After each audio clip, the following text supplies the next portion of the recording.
Okay everyone, మీ person current feelings right now ఎలా ఉన్నాయి చూద్దాం. సో నేను కార్డ్స్ని ఆల్రెడీ షఫిల్ చేసి ఉంచాను. సో మీ పర్సన్ కరెంట్ ఎనర్జీస్ ఫీలింగ్స్ ఎలా ఉన్నాయి అనేది ఇప్పుడు చూద్దాం. So universe please give us accurate reading. Okay, ఇక్కడ మీ పర్సన్ డీప్ థింకింగ్ చేస్తున్నట్టుగా ఉంది. మీ పర్సన్ మిమ్మల్ని మిస్ అవుతున్నారు, చెప్పకనే చెప్తున్నారు మీ పర్సన్. ఓరి నాయనో, యూనివర్స్ ఏంటి? ఓకే ఓకే, రైట్ నౌ మీ పర్సన్ మీ గురించి ఓవర్గా థింకింగ్ చేస్తూ ఉన్నారు.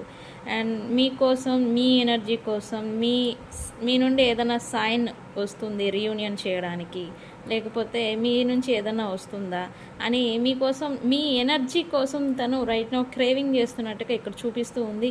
అండ్ మీరు మీ కనెక్షన్లో నుంచి వాక్ అవే చేసిన వీళ్ళ బిహేవియర్ వల్ల మీకు విసుకొచ్చి దూరం పెట్టున్నా ఇప్పుడు అదంతా రిగ్రెట్ ఫీలింగ్ అనేది ఇప్పుడు మీ పర్సన్ ఫీల్ అవుతున్నారు.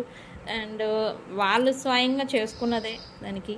బట్ ఇప్పుడైతే ఇక్కడ ఏ ఛాన్స్ లేదు ఇంకా ఈ కనెక్షన్లో అని అయితే వాళ్ళు ఫీల్ అవుతున్నారు, హోప్లెస్ ఫీలింగ్ అవుతున్నారు.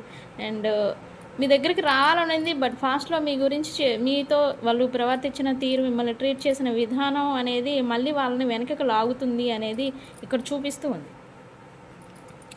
ఓకే, మీ గురించి ఏదో నిజాలు తెలుసుకున్నారు, మీ వాల్యూ అనేది ఈ పర్సన్ తెలుసుకున్నారు అనేది ఇక్కడ చూపిస్తూ ఉంది. మీ ఇంటెన్షన్, ట్రూ ఇంటెన్షన్ని తను ఇప్పుడు అర్థం చేసుకున్నట్టుగా ఇక్కడ చూపిస్తూ ఉంది రైట్ నౌ. యూనివర్స్ ఏంటి? ఎస్, మీరు motherly, caring nature, charming, beautiful women. ఎందుకంటే మీరు ప్యూర్ హార్టెడ్గా ఉన్నారు, ప్యూర్ హార్ట్తో మీరు ఇంకా గ్లో అవుతున్నారు. ఇట్లాంటి పర్సన్ని నేను లాస్ అయిపోయాను, నేను నా స్వయంకృత అపరాధంతో అని మీ పర్సన్ రైట్ నౌ ఫీల్ అవుతున్నట్టుగా ఇక్కడ చూపిస్తూ ఉంది. ఎస్, ఇక్కడ స్ట్రెస్ ఫీల్ అవుతున్నారు, టెన్షన్, యాంగ్జైటీ. నిన్న కూడా మనం రీడింగ్లో చూసాము. స్ట్రెస్, యాంగ్జైటీ అనేది ఈ పర్సన్ని కొంచెం ఎక్కువగా ఉంది. అండ్ ఓవర్వెల్మింగ్ అవుతూ ఉన్నారు, అంటే స్థిమితంగా ఉండలేకపోతూ ఉన్నారు మీ పర్సన్స్ రైట్ నౌ.